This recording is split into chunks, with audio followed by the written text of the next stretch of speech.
আসসালামু আলাইকুম, কেমন আছেন সবাই? আশা করছি সবাই খুব ভালো আছেন। আমি আর দুষ্টু বাচ্চাটা আলহামদুলিল্লাহ ভালো আছি। তো দুষ্টুটাকে সকালবেলা স্কুলে নিয়ে যাচ্ছিলাম, আর মানুষজনের আনাগোনাও খুব কম ছিল। তো এখানে হচ্ছে এরপরে বাসায় চলে আসলাম। এসে একটু বারান্দায় আসলাম, যেহেতু গতকাল রাতে একটু ঝড় বৃষ্টি হয়েছে, ভাবলাম যে একটু গাছগুলোর কী অবস্থা দেখে নেই, আর সাথে নাস্তাটাও সেরে ফেলি।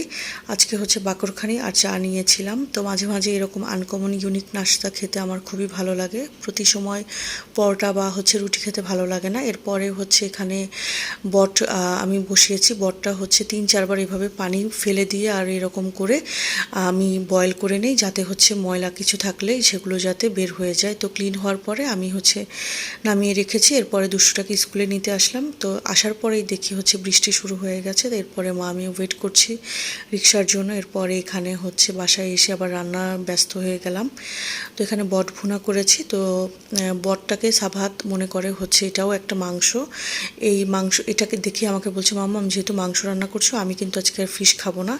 তো যাই হোক, আমি ওর হচ্ছে বটটাকে রান্না করে নিচ্ছি। এরপরে মাছটা ভেবেছি রান্না করব। তো এখানে হচ্ছে আমি বটটাকে প্রথমে পেঁয়াজটা ভেজে নিয়ে এরপরে হচ্ছে আস্ত জিরার ফোড়নটা টেলে, তারপরে হচ্ছে টেলে মানে কি বাগারের মতো দিয়ে তারপরে হচ্ছে বটের মধ্যে দিয়ে দেই। এরপরে আরও কিছুক্ষণ একটু ভাজা ভাজা করার জন্য অপেক্ষা করি।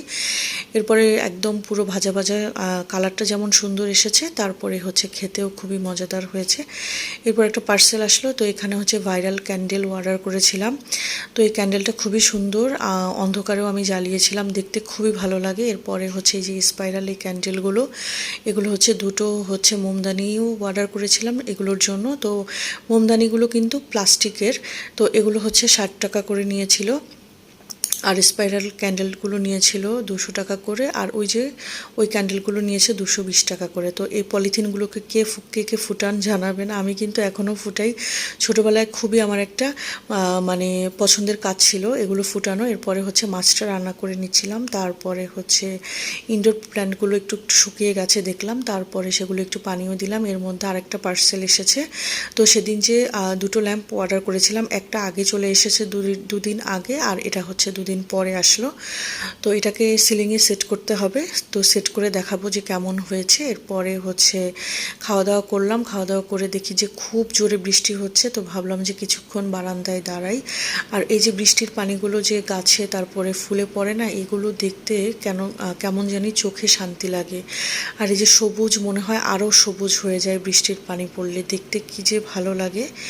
এরপরে কিছুক্ষণ বৃষ্টি দেখে টেকে দুষ্টুটাকে একটু কিছুক্ষণ ঘুম পাড়িয়ে দিলাম। বললাম যে একটু ঘুমাও, যেহেতু আগামীকালকেও পরীক্ষা আছে। তারপরে হচ্ছে সন্ধ্যায় তার পছন্দের কেক আনিয়ে দিলাম। এই কেকটা ইদানিং তার খুবই পছন্দ, তো সে খেলো। এরপরে হচ্ছে আমি আমার জন্য সিঙ্গারা আর হচ্ছে একটু চা বানিয়েছিলাম। সিঙ্গারা বাইরে থেকে আনিয়েছিলাম। তো সিঙ্গারা আর চা দিয়ে খেতে কিন্তু ভালোই লাগে। এরপরে এখানে হচ্ছে রাতের খাবার এনেছি, বাইরে থেকে আনিয়েছিলাম। তো আজকে যেহেতু আর্জেন্টিনার খেলা ছিল, সাবাত বললো যে মামাম চলো আমরা একটু সেলিব্রেট করি, আর্জেন্টিনা হারলে তো আর সেলিব্রেট করতে পারবো না, তো তার আগেই হচ্ছে সেলিব্রেট করে নেই।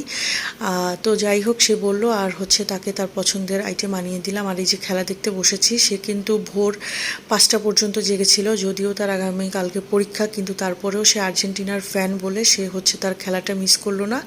আর আমিও ভাবলাম যে আচ্ছা থাক, ছোট মানুষ দেখতে চেয়েছে দেখুক। তো সে খুবই আর্জেন্টিনার জার্সি টার্সি পরে রেডি হয়ে খেলা দেখতে বসেছে। তো আজকের ভিডিওটা কেমন ছিল জানাবেন। আল্লাহ হাফেজ।